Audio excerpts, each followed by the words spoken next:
Alright, boys and girls. Well, it's been a little quiet here on the tractor front lately, and I haven't really had too much going on. But, I just figured we're going to get started here on a project pretty soon, and figured I didn't want to keep this one secret like I did the last one. So, here's the SS16 tractor that you've all seen before with the loader on it. But as you can see, the loader's not on it. And the reason is that we're going to be putting on a different tractor, which, quite frankly, it makes a heck of a lot more sense to go on this machine than on that SS16. And that, of course, should be no surprise, is the diesel. So, pretty much what's going on is I'm probably going to sell that SS16. I'm not in love with it. I can't really get it to run just the way I want it to. And quite frankly, I really don't need it. And I'm trying to kind of get rid of stuff, and I just get rid of stuff that I don't need. And seeing as I don't really need that tractor, I figured, kind of kill two birds with one stone. I can unload that one and also put the loader on the tractor that it really belongs on. So it's going to be pretty cool, I think, when it's all done. It shouldn't really be too difficult, I don't think. The loader is going to sit 4 inches farther forward than it would normally relative to the back half of the Sears frame, obviously because of where it was extended. So we're not going to be using the rear mower deck mount the way the factory brackets do. We will be making our own brackets, and pretty much the object of the drill here is don't alter the loader, but pretty much make brackets that will allow the loader to interface with the tractor without having to really cut or weld the loader at all. The front should be pretty easy. As well, we're just going to be able to work off of this plate here. That guy, that's a nice piece of, it's like 3/8 or whatever it's on there.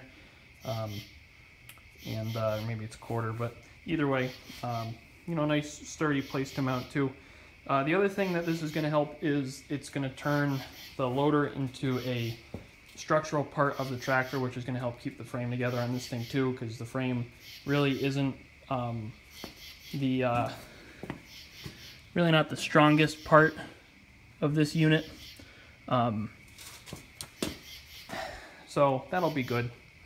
And one thing I was considering, and nothing's set in stone obviously, but is where we're going to tap into for hydraulics for the loader. And rather than power it off the tractor's transmission, which is like how a 318 loader would have been powered, what we're going to do, and hindsight being 2020, I probably should have turned the light on the camera for this, but right here in front of us is the, right in there's a drive shaft hookup onto the crank of the motor. And what we'll probably wind up doing is bumping the drive shaft back about 1/2 inch and putting a drive pulley in there. And pretty much we're going to run a belt off the motor down into the pump, just like how this is set up on the sickle bar mower. And what that's going to allow me to do is I can use the original Sears pump if I want to, which would be kind of cool, but probably not practical. So I can use whatever pump I want, I can put whatever pulley I want on it, I can gear it however I want, and what that's going to allow me to do is I can pretty much make it so that at 1800 RPM the pump is putting out as much as it would at full throttle normally, which is going to prevent me from having to run this thing wide open all the time, which will be nice. We will probably, definitely, at some point, change out the control valve for something a little bit more ergonomic. However, where it's currently mounted really isn't too bad. What I would like to do is mount the valve to the tractor rather than to the loader, and run a couple of quick disconnect hoses so that if the loader needs to come off for whatever reason, the hydraulics can stay on the tractor, or if I wanted to make like a front plow or something like that for it. So we'll be taking it back over to Kyle's probably in the next couple weeks or so, and we'll be finishing up the odds and ends from last time it was there, like bracing the transmission, taking care of the hydraulic pedal, all that sort of thing. Definitely be building a new exhaust for it. The straight pipe is awesome.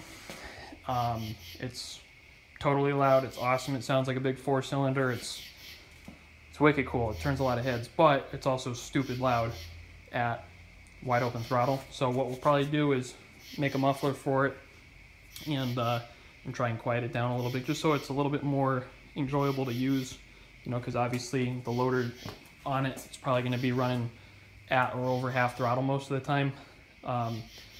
Jake, if you're watching this, this is going to be what necessitates my trip up to you to finally get that stupid bucket. For those of you who don't know, Fife Tractor Guy has had a bucket waiting for me for like 2 years that he has very patiently and very kindly of him not gotten rid of, to my knowledge. I wouldn't blame you if you did, but nevertheless, you know, it's we put in a 42-inch material bucket. We can get rid of this original 36-inch bucket, which, as you can see, is tweaked a little bit,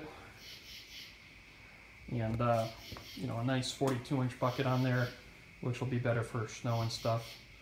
And then hopefully we get this all done by, nice to have it done by like November, which would give us the ability to get the snowblower and everything ready for it, so that if we do ever get snow here in New England, we'll be ready for it. But anyway, I just figured I'd give you guys that quick update, and sorry for the no Thursday updates lately. I've been working 60-hour weeks at work, and I just don't really feel like making videos lately.